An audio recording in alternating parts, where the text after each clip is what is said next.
Blink and you'd probably miss it. Yet Auchindrain Museum, just outside Inverary, is one of Scotland's most important cultural assets. Set in 24 acres of rugged moorland, it is Scotland's last remaining fully preserved township and tells a story of how rural Scots used to live before the clearances all but wiped out entire Highland communities. But now the charity that runs the visitor attraction is facing its own battle for survival, as it has effectively run out of funding to remain operational. It means the museum will close at the end of this month, laying off its 2 paid staff. It could also mean the historically unique site could be lost forever. Trustees have established a contingency plan should they fail to find funding before the end of the month. However, they admit the outlook is bleak. Alison Hay, convener for the Auchindrain Museum Trust, says core funding is desperately needed to secure the attraction's future.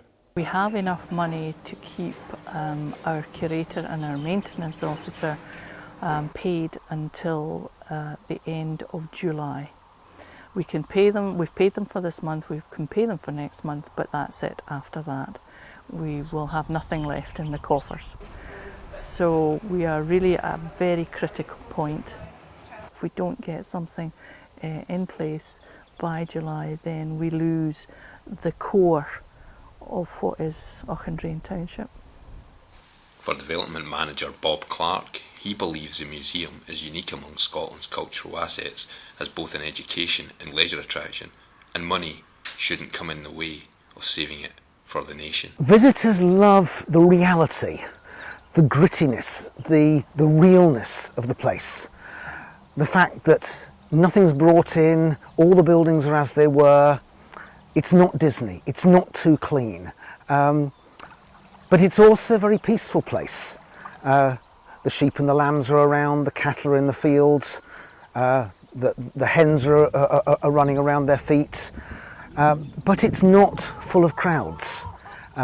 It's peaceful, it's restful, it makes you think. I think if Auchindrain wasn't here, Scotland would be much the poorer, because the townships, the countryside of Scotland before crofting, before the Highland clearances, that would just exist in song and story. It would be a shame to lose the last example. As far back as you can remember, people worked this land, and it's really, really important that we exert all effort to keep this museum alive. It's a unique part of Scotland's heritage. It's a unique story that we have to tell. And particularly with homecoming coming next year, it's vital that this place remains open.